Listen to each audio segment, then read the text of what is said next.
राम राम दोस्तों, बीकाराम डेंडान चैनल पर आपका हार्दिक अभिनंदन स्वागत है। आज मैं आपको एक इस तरीका का प्रसंग लेके आया हूँ कि कंस की दासी कुब्जा जो कंस की सेवा करती थी, लेकिन उसने ऐसा कौन सा कर्म किया था जिससे वो भगवान कृष्ण की प्यारी बन गई, सखी बन गई। इस विषय पे बात करते हैं तो गर्ग संहिता के 11वें अध्याय में नारद जी एक राजन को बात सुना रहे हैं, कथा सुना रहे हैं। कह रहे हैं कि राजन, त्रेता युग में भगवान श्री राम और सीता लक्ष्मण तीनों वन को जाते हैं, पंचवटी पे जाकर रहने लगते हैं। उसी टाइम पे शूर्पणखा नाम की एक राक्षसी लंकापति रावण की बहन आती है। घूमती घूमती जैसे ही आती है और भगवान श्री राम को देख करके उस पर मोहित हो जाती है, तो अपना राक्षसी रूप हटा करके एक सुंदर स्त्री बन के भगवान श्री राम के सामने जाके प्रार्थना करती है कि आप मेरे पति बन जाओ, मैं आपकी भार्या बनूंगी। भगवान श्री राम एक क्षण के लिए भी शूर्पणखा की तरफ देखते नहीं हैं। शूर्पणखा मन में विचार करती है कि ये तो अपनी स्त्री सीता में ही लीन हो रहा है, ऐसा लग रहा है, ये मेरे से बात नहीं करेगा। तो शूर्पणखा राक्षसी स्वभाव के कारण सीता को जैसे ही मारने के लिए दौड़ती है, तो लक्ष्मण जी पहरा दे ही रहे थे। भगवान श्री राम इशारा करते हैं कि इसे दंड दे दिया जाए। लक्ष्मण जी शूर्पणखा के नाक कान काट लेता है। लक्ष्मण तो शूर्पणखा को जान से मारने की सोच रहा था, लेकिन भगवान श्री राम मना कर देता है।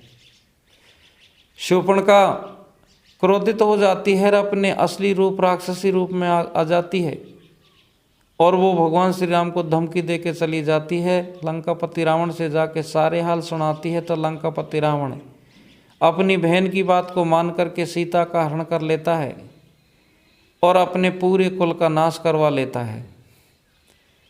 फिर दोबारा शूर्पणखा भगवान श्री राम और लक्ष्मण के पास में आके वही विनती करती है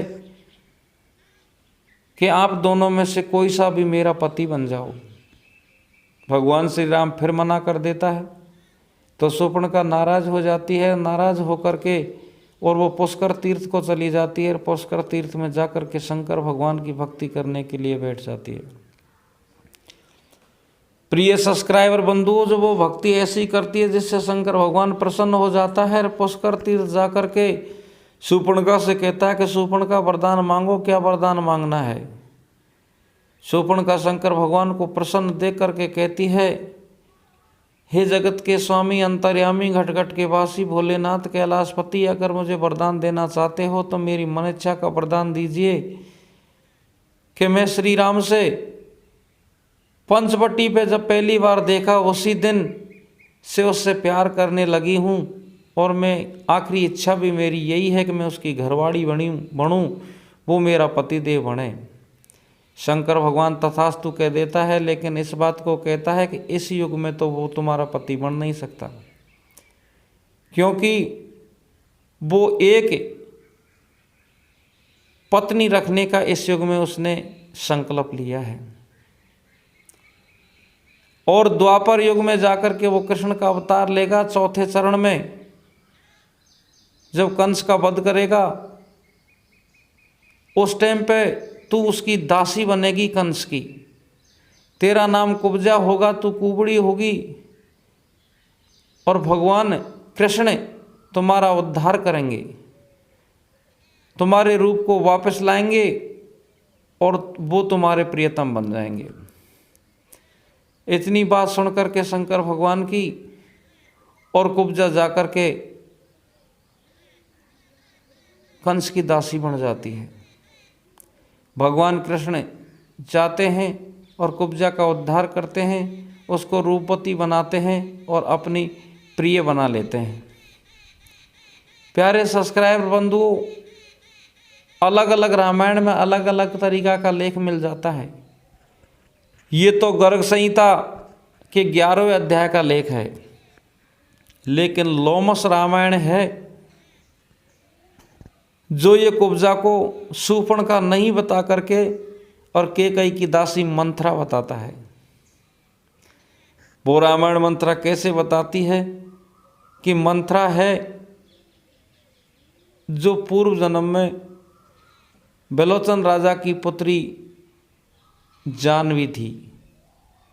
एक दिन देवता और राक्षसों के बीच में घोर संग्राम होता है तो उसका पिता मारा जाता है और पिता का प्रतिशोध लेने के लिए वो देवताओं पर आक्रमण करती है। तो सारे देवताओं को नागपाश में बांध देती है। कुछ देवता बचते हैं। नारद जाकर के विष्णु भगवान से कहता है तो विष्णु इंद्र को एक अमोघ शक्ति देता है। इंद्र अमोघ शक्ति से देवताओं के नागपाश के बंधन से छुटकारा प्राप्त होता है, नागपाश बंधन को काटता है और वो जानवी को कुरूप बना देता है, कुब्जा बना देता है। शरीर की हालत बिल्कुल खराब हो जाती है। राक्षस लोग हंसी उड़ाते हैं। तो मंथरा, लोमस रामायण में तो नाम भी दोबारा भी मंथरा ही बताया है, लेकिन एक आध्यात्मिक रामायण में उसका नाम जानवी बताया है। तो वो जानवी राक्षसों को श्राप देती है कि जाओ तुम मेरी हंसी उड़ा रहे हो तो एक दिन मैं तुम्हें मरवाने में सक्षम मैं ही रहूँगी, मैं ही प्रयास करूँगी। और विष्णु से भी प्रतिशोध लेने के लिए उससे भी नफरत करने लग जाती है और वो त्रेता युग में जाकर के कैकेयी की दासी बनती है। भगवान श्री राम को वन में भिजवा दिया और राक्षसों को मरवा दिया, वहाँ उसका बदला पूरा हो गया। लेकिन बदला पूरा होने के बाद में वो भगवान श्री राम से मन ही मन प्रेम करने लगी और लोमस रामायण के अनुसार वही मंथरा जाकर के कंस की दासी कुब्जा बनी। और भगवान श्री राम जब कृष्ण का अवतार लेते हैं तो कृष्ण अवतार में वो मंथरा थी और उस जन्म में द्वापर युग में कुब्जा थी, वो उसको प्रिय हो जाती है। तो प्यारे सब्सक्राइबर, ये कथा, ये प्रसंग आपको कैसा लगा? अगर अच्छा लगा हो तो लाइक ज़रूर करना, कमेंट लिखना, और अभी तक आपने हमारे चैनल को सब्सक्राइब नहीं किया हो तो सब्सक्राइब कर लेना। राम राम दोस्तों।